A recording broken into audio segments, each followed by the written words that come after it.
भक्त हर महादेव रामायण पाठ्यक्रम में आइए चौपाई गायन करें और उनका भावार्थ समझें।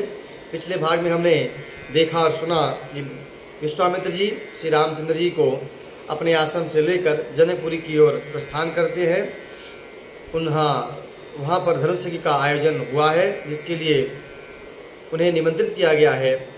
तो विश्वामित्र जी राम से कहते हैं कि आप भी चलिए, तो राम सहर्ष अनुमति प्रदान कर देते हैं। आइए उन्हीं चौपाइयों का हम गायन करें, उनका भावार्थ समझें। चले राम लक्ष्मण मुनि संगा, गए जहाँ जग पावनी गंगा।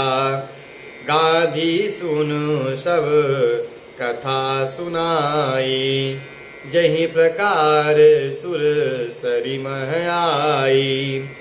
तब प्रभु ऋषि न समेत नहाए, विविध दान मही देवनि पाए।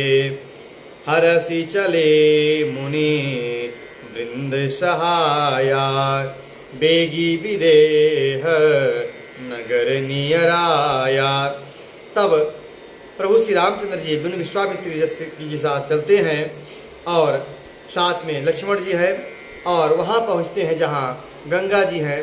गंगा जी के तट पर पहुँचने के बाद गांधी के पुत्र विश्वामित्र जी के लिए कहा गया है कि वह यह पूरा दृष्टांत बताते हैं कि किस प्रकार से देव नदी गंगा का धरती में आगमन हुआ, किस प्रकार भगीरथ ने कितना तपस्या किया और कैसे इनको लाया। इस पूरे प्रसंग को वहाँ पे कहते हैं। यहाँ पर एक बात बताने वाली बात यह है कि हम कहीं भी जब किसी तीर्थ पे जाएं तो सबसे पहले हमें वहाँ के तीर्थ का महात्म्य जानना चाहिए और इसके बाद दर्शन का लाभ है तो दर्शन का लाभ लें, स्नान का लाभ है तो स्नान का लाभ लें और इसके बाद वहाँ दान देना चाहिए। तीनों क्रिया प्रभु यहाँ भगवान श्री राम कर रहे हैं। तो सबसे पहले मुनि विश्वामित्र जी प्रभु श्री रामचंद्र जी को उस तीर्थ का महात्म बता रहे हैं कि कैसे देवनदी गंगा का धरती पर आगमन हुआ। तब प्रभु ऋषि न समेत नहाए। इसके बाद प्रभु समस्त ऋषियों के साथ गंगा नदी में अवगाहन करते हैं, स्नान करते हैं। इसके बाद जो विप्र लोग रहते हैं तट पर उन्हें विभिन्न प्रकार से प्रभु दान देते हैं। इसके बाद मुनियों के साथ ऋषियों के साथ आगे प्रस्थान करते हैं और जल्द ही जनकपुरी में पहुंच जाते हैं। पुर रम्यता राम जब देखी, हर से अनुज समेत विषेकी। बापी कूप सरित रसनाना, सलिल सुधा सम मनीषोपाना। गुंजत मंजू मद्रस भंगा, कूजत कल बहु बरन बिहंगा। बरन बरन बिक शेबन जाता, त्रिविध समीर सदा सुख दाता। जब प्रभु श्री रामचंद्र जी ने जनकपुरी की शोभा देखी तो प्रभु श्री रामचंद्र जी और उनके छोटे अनुज लक्ष्मण काफ़ी प्रसन्न हुए, काफ़ी हर्षित हुए। विभिन्न प्रकार के कुआं, तालाब, नदी, सरोवर और मड़ियों की से सजी हुई सीढ़ियाँ तथा महल दिखे। मकरंद रस वाले फूल जिस पर भौरे गुंजार कर रहे हैं, रंग बिरंगे सुंदर पक्षी चहचहा रहे हैं। विभिन्न रंग के कमल सरोवर में खिले हुए हैं तथा ऋषियों को सुख देने वाला शीतल मंद सुगंध पवन बह रही है। सुमन वाटिका बागवन विपुल विहंग निवास, फूलत फलत सुफलवत सोहत पुर चहु पास। उस वाटिका फुलवारी बाग और वन जिन्हें बहुत से पक्षी निवास कर रहे हैं, फूलते फलते और सुंदर पत्तों से लदे हुए नगर के चारों ओर सुशोभित हो रहे हैं। बनई न बरनत नगर निकाई, जहाँ जाई मन तहाँ लो भाई। चारु बजारू विचित्र यबारी, मणिमय विधि जनु स्वकर सवारी। नगर की सुंदरता का वर्णन करते नहीं बनता। बाबा गोस्वामी तुलसीदास लिख रहे हैं कि बनई न वर्णत नगर निकाय, जो नगर की सुंदरता है उसकी शोभा का वर्णन करते नहीं बन रहा है। मन जहाँ जाता है वहीं लुभ जाता है, वहीं रम जाता है। सुंदर बाजार है, सुंदर मड़ियों से बने हुए विचित्र छज्जे हैं, मानो ब्रह्मा ने अपने हाथ से बनाया है। मणिमय विधि रजु शकर समारी, जैसे मानो ब्रह्मा जी ने अपने हाथ से इस नगर की सुंदरता को संवारा है। धनिक बनिक बर धन दे समाना, बैठे सकल वस्तु लय नाना। चौहट सुंदर गली सुहाई, संतत रहही सुगंध सिंचाई। मंगलमय मंदिर सबके रे, चित्रित जतु जनुरति नाथ चितेरे।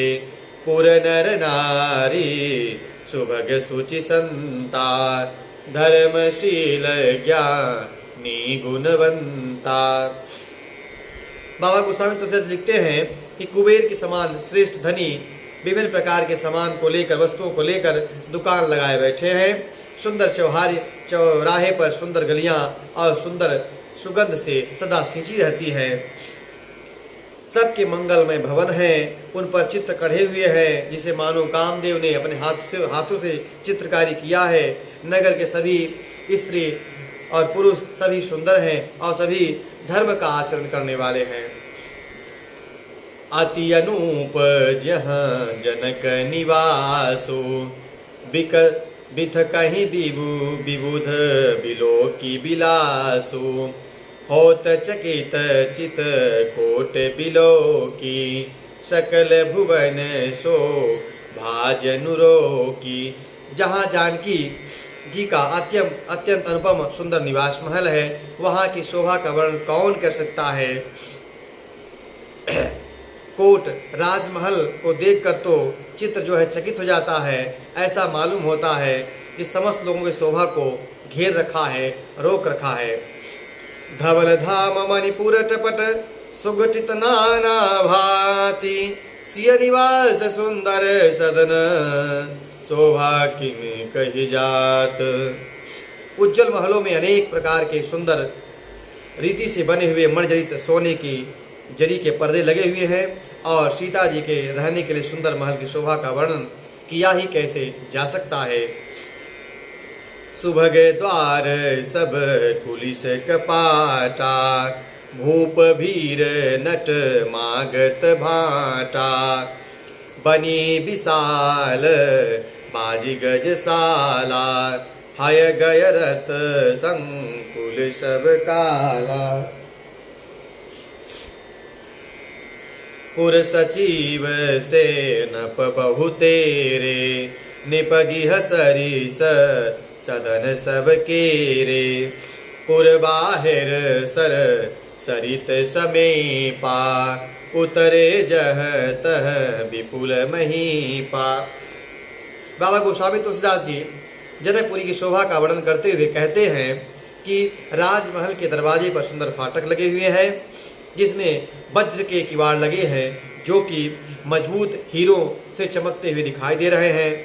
वहाँ राजाओं, नटों और मागधों की भाटों की भीड़ लगी है। घोड़े हाथियों के लिए बहुत से घुड़साल बने हुए हैं, गजशालाएँ बनी हुई हैं और सब जो हर समय घोड़े हाथियों से भरी रहती हैं। बहुत से सूरवीर मंत्री और सेनापति हैं, जिनके भी महल कम नहीं हैं। नगर के बाहर तालाब, नदी और निकट जहाँ तहाँ बहुत राजलोग उतरे हैं, क्योंकि जनकपुरी में धनुष यज्ञ कार्यक्रम का आयोजन हो रहा है। देखी अनूप एक अवराई, सब सुपास सब भांति सुहाई। कौशिक कहे ओ मोर मन माना, यहाँ रही रघु वीर सुजाना।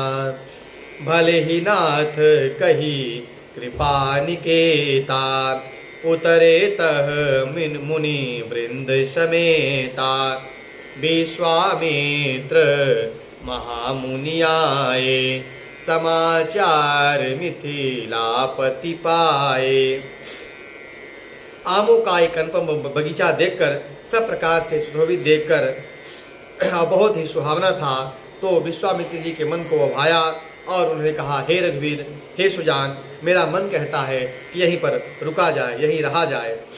कृपासंद श्री रामचंद्र ने कहा, अच्छा, कहकर मुनियों के समूह के साथ वहीं ठहर गए। मिथिलापति जनक जब यह समाचार पाए तो कि विश्वामित्र जी आए हैं, तो संग सचिव सुचि भूरि भट भूषुर बर गुरु ज्ञाति, चले मिलन रघुमुनिनाय कहीं, मुदित राव यही भांति। जब राजा जनक जी ने सुना कि विश्वामित्र जी आए हैं तो बड़े हर्षित होकर उन्होंने पवित्र हृदय से मंत्री, बहुत से योद्धा, श्रेष्ठ ब्राह्मण, गुरु और अपने जाति के श्रेष्ठ लोगों को साथ में लिया और इस प्रकार प्रसन्नता के साथ राजा मुनियों के साथ विश्वामित्र जी से मिलने के लिए चले। आगे कथा हम अगले भाग में कहेंगे। आज की कथा यहीं तक। कथा अच्छी लगी हो तो YouTube चैनल को सब्सक्राइब करें, शेयर करें, कमेंट करें। हर हर